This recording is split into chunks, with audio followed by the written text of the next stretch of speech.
मन बावरा है, मन बेलगाम घोड़ा है और उस घोड़े की लगाम हमारे हाथ में होती है।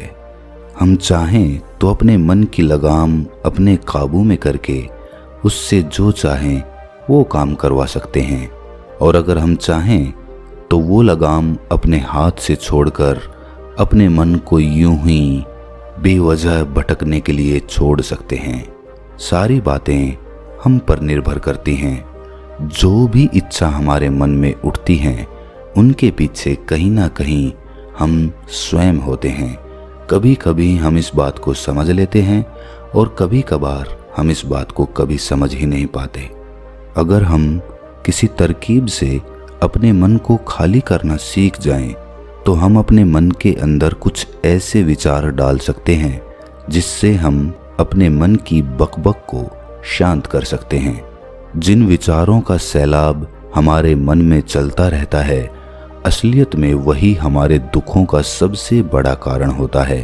कोई भी बात या कोई भी वस्तु प्रत्यक्ष रूप में हमें बाद में दुख देती है, लेकिन उससे पहले हम अपने विचारों में खुद दुख भोग रहे होते हैं और उन दुखों का कारण सिर्फ हमारे विचार होते हैं।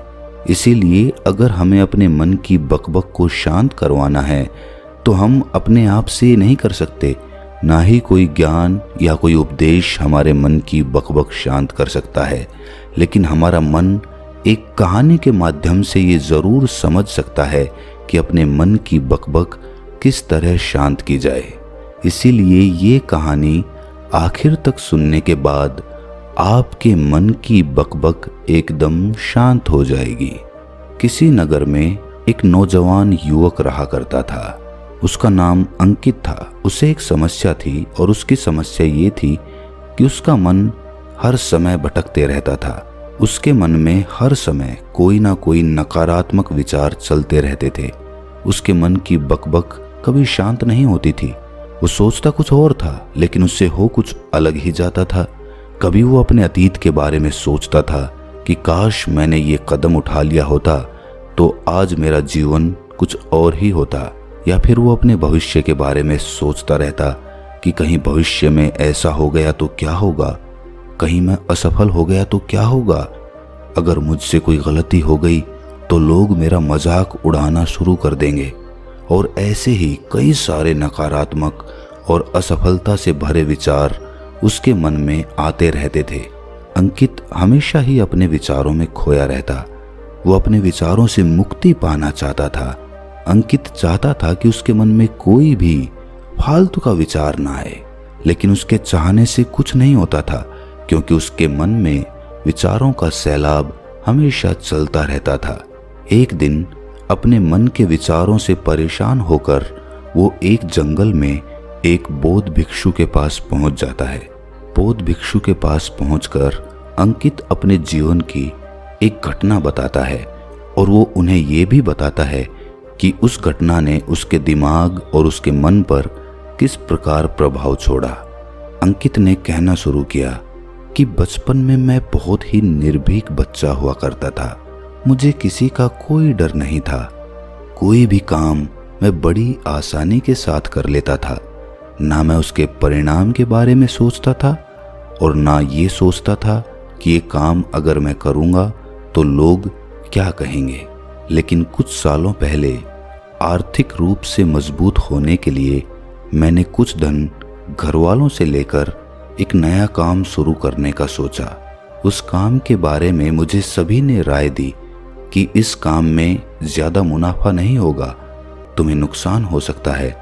मेरे घर वालों ने भी मुझे समझाया, लेकिन मैं अपनी बात पर अड़ा हुआ था और उस काम को करना चाहता था।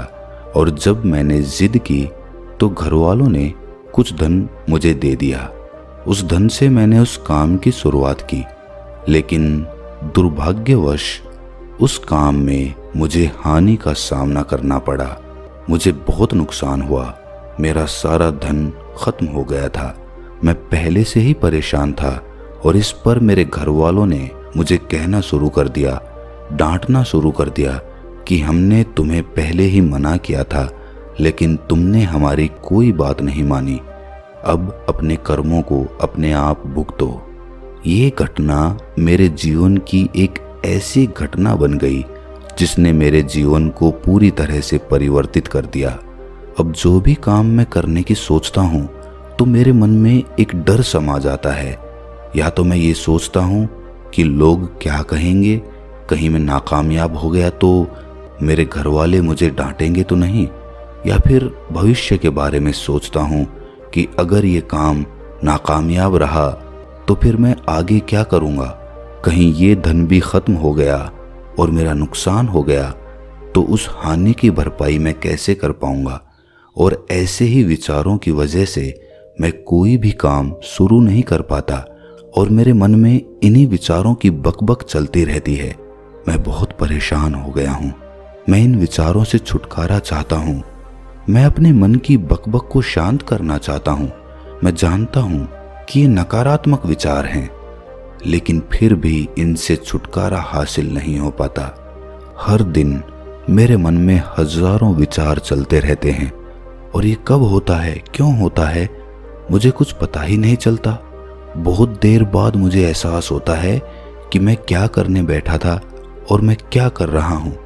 मेरे मन के विचार मुझे कहाँ बहा ले जाते हैं इसका मुझे एहसास ही नहीं होता, और जब एहसास होता है तब तक बहुत वक्त बीत चुका होता है और फिर से यही प्रक्रिया चलती रहती है। मैं चाहता हूँ कि मेरे मन में एक भी विचार ना आए, जब मैं चाहूँ तभी मेरे मन में विचार आए। ये बातें सुनकर बौद्ध भिक्षु ने मुस्कुराते हुए अंकित से कहा कि किसी भी समस्या का समाधान तभी निकाला जा सकता है जब हम उस समस्या की जड़ तक पहुंच जाते हैं, समस्या को ठीक से समझते हैं और जानते हैं।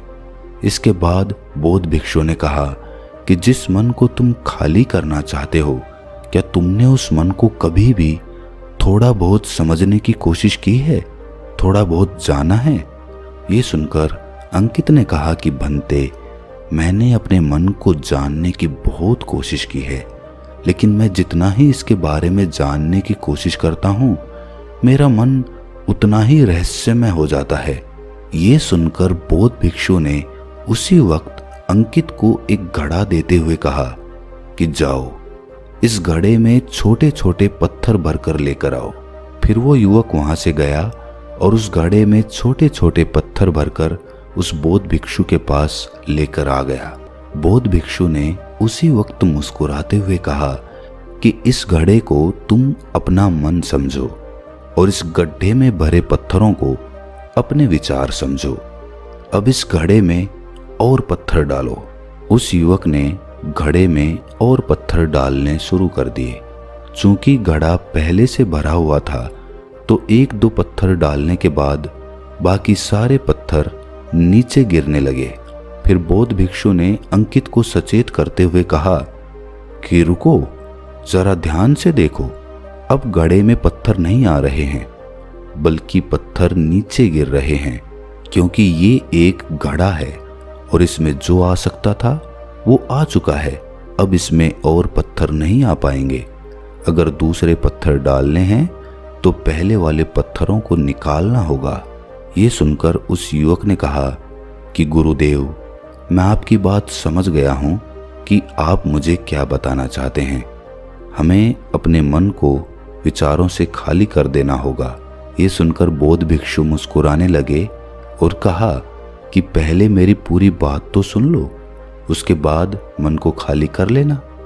फिर बौद्ध भिक्षु ने उस युवक को कहा कि हमारा मन एक घड़े के बिल्कुल उल्टा है, क्योंकि घड़े को तो तुम पत्थरों से भर सकते हो, लेकिन मन को विचारों से नहीं भर पाओगे, क्योंकि मन तो हमेशा खाली रहता है।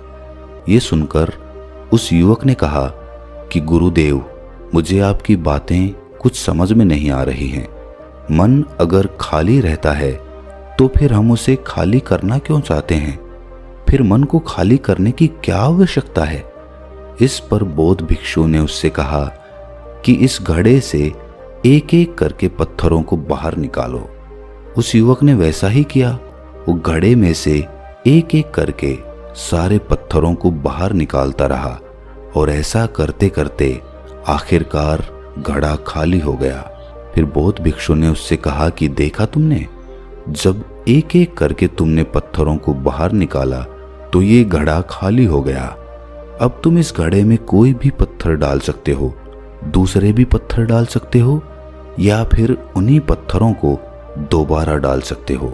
आधा भर सकते हो या फिर पूरा भी भर सकते हो। ये सुनकर वो युवक कहता है कि गुरुदेव, मैं भी तो यही कह रहा हूं कि मुझे अपने मन को खाली करना है। ये तो एक पत्थर है जिसे आसानी से निकाला जा सकता है और घड़े को खाली किया जा सकता है, लेकिन गुरुदेव, मैं अपने मन को खाली कैसे करूं? इस पर बौद्ध भिक्षु ने कहा कि इस घड़े में एक पत्थर डालो और 2 पत्थर निकालो। ये सुनकर उस युवक ने कहा कि बनते, ये कैसे हो सकता है? जब इस घड़े में एक पत्थर होगा तो एक ही पत्थर निकलेगा ना, 2 कैसे निकलेंगे? इस पर बौद्ध भिक्षु ने कहा कि ऐसा नहीं हो सकता है, तो तुम ऐसा करो कि इस घड़े में 2 पत्थर डालो और 4 निकालो। इस पर अंकित ने कहा कि महाराज, ऐसा भी कैसे हो सकता है? ये कोई चमत्कारिक घड़ा तो है नहीं कि 1 डालो तो 2 निकल जाएंगे, 2 डालो तो 4 निकल जाएंगे। ये सुनकर भिक्षु ने कहा कि ये घड़ा तो चमत्कारिक नहीं है, तुम्हारा मन तो चमत्कारिक है।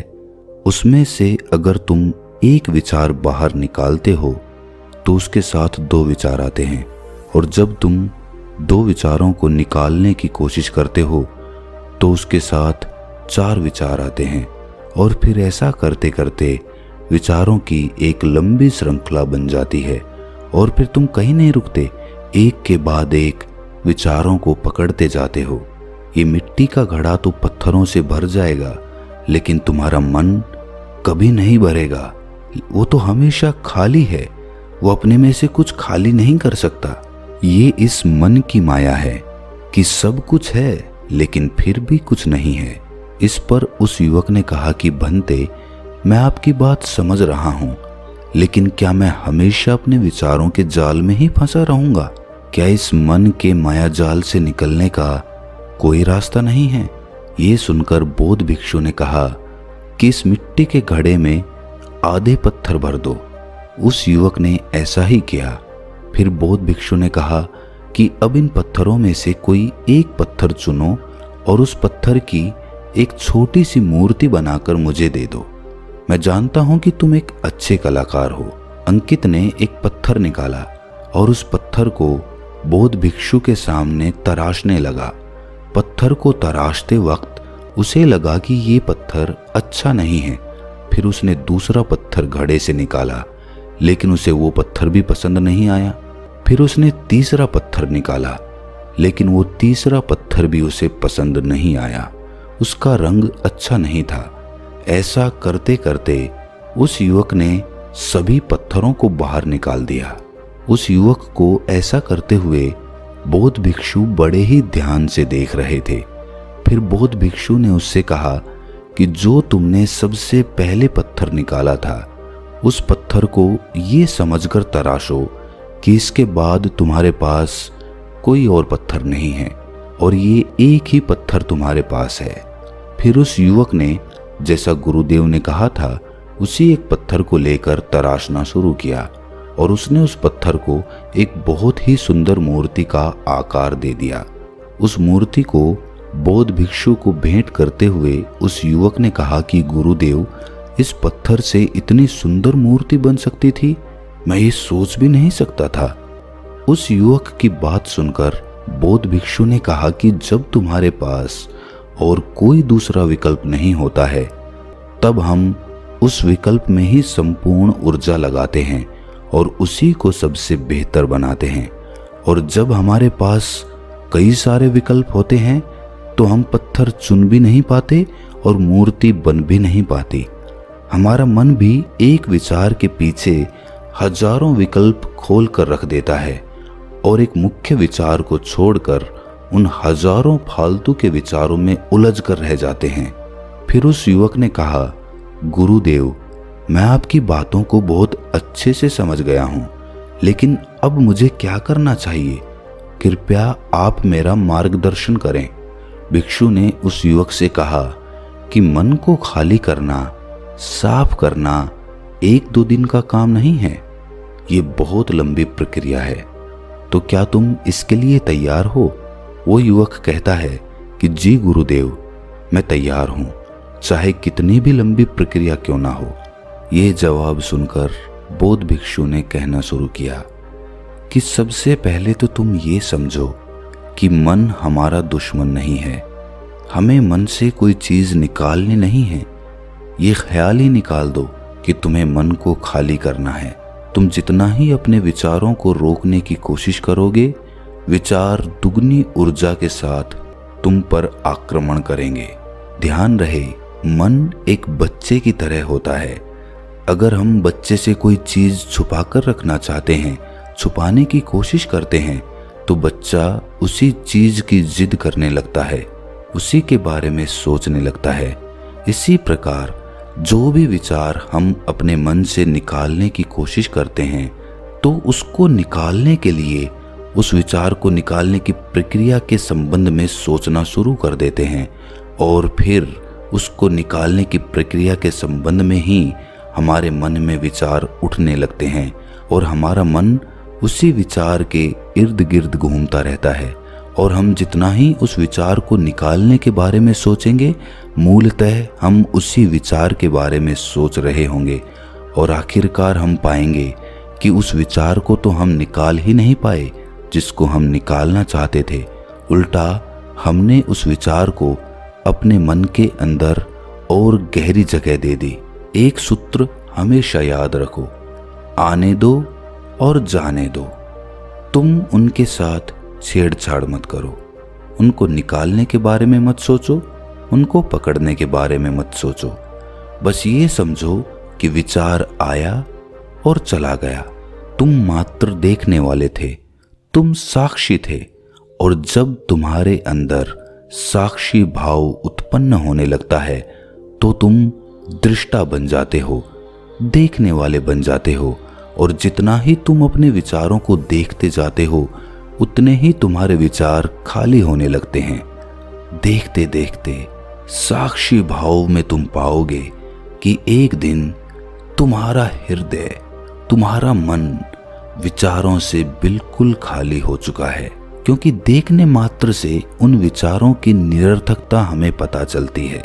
इसके बाद बौद्ध भिक्षु ने कहा कि जब तुम किसी टूटे फूटे रास्ते पर चलते हो, तो क्या तुम गड्ढों को भरते हुए चलते हो? नहीं, तुम उन गड्ढों से बचकर सीधे अपनी आंखों को उस रास्ते पे टिकाकर आगे निकलते जाते हो। तुम्हें कुछ लेना देना नहीं है। तुम उस पार उतर जाओगे और रास्ता और वो गड्ढे दोनों पीछे रह जाएंगे। तो उसी प्रकार तुम्हें बस अपने विचारों को देखते हुए चलना है, और देखते देखते तुम अपने मन के पार उतर जाओगे। लेकिन इसके लिए तुम्हें थोड़ी मेहनत करनी होगी। तुम्हें ध्यान में बैठना होगा और अपने विचारों को साक्षी भाव से देखना होगा। निरंतर देखते रहने से ये तुम्हारी आदत बन जाएगी और फिर तुम्हें प्रयास नहीं करना पड़ेगा। इस पर अंकित ने कहा कि भंते, ये तो बहुत लंबी प्रक्रिया हो गई, लेकिन कभी कभी मुझे अपने विचार बहुत ज्यादा परेशान कर देते हैं और उन विचारों से मैं तत्क्षण छुटकारा पाना चाहता हूँ। तो क्या कोई ऐसी विधि है जिसके जरिए मैं तत्क्षण अपने विचारों से छुटकारा पा सकूं? इस पर बौद्ध भिक्षु ने कहा कि हमारे विचारों का संबंध हमारी सांसों से होता है। जिस प्रकार हमारी सांसें चलती हैं, उसी प्रकार के विचार हमारे मस्तिष्क में आते हैं। अगर तुम्हें अपने विचारों की श्रृंखला तोड़नी है, तो तुम्हें अपनी सांसों की श्रृंखला तोड़नी होगी। जब भी तुम्हें बहुत सारे विचार परेशान करने लगे, उस वक्त तुम शारीरिक अभ्यास कर सकते हो, और जितना तुम शारीरिक अभ्यास करोगे, उतनी ही तुम्हारी सांसें उखड़ती चली जाएंगी, और जितनी तुम्हारी सांसें उखड़ेंगी, उतनी ही उन सांसों की श्रृंखला टूटती चली जाएगी। और जैसे ही सांसों की श्रृंखला टूटेगी, वो विचारों की श्रृंखला भी अपने आप टूट जाएगी। तुम तेजी के साथ दौड़ सकते हो या नाच सकते हो, या फिर बैठे बैठे ही अपनी सांसों को इस प्रकार चलाने की कोशिश कर सकते हो कि उनका कोई क्रम ना रह जाए, उनका कोई रिदम ना रह जाए। और जब वो रिदम टूट जाएगा तो तुम पाओगे कि तुम्हारे मन में एक शांति और एक आनंद का उदय हो चुका है। मन के विचारों से छुटकारा पाने के लिए सांसारिक आदमी को अपने काम में पूर्णतः अपना मन लगाना होगा, पूर्णतः उस काम में सम्मिलित होना होगा। और जब वो आदमी किसी काम में पूर्णतः सम्मिलित हो जाएगा तो उसको ना तो अतीत के विचार सताएंगे और ना ही भविष्य की कल्पना उसके दिमाग में आएगी। उसका पूरा मन, सारे विचार सिर्फ उस काम पर केंद्रित हो जाएंगे। किसी काम को पूरी तरह से सम्मिलित होकर कैसे किया जाता है, पूरे मन के साथ कैसे किया जाता है, इसके बारे में अगर हम चर्चा करेंगे तो ये बातें बहुत लंबी हो जाएगी। इस पर हम कभी और चर्चा करेंगे। तो ये कहानी यहीं पर समाप्त करते हुए आपसे अनुरोध करता हूँ कि अगर आपको इस कहानी से थोड़ा सा भी ज्ञान मिला हो, मन में थोड़ा सा भी प्रकाश जगा हो, तो इस चैनल को सब्सक्राइब करके कमेंट सेक्शन में कमेंट्स ज़रूर डालना कि ये वीडियो आपको कैसी लगी। तो मिलते हैं किसी अगली कहानी में, तब तक के लिए अपना ख्याल रखें।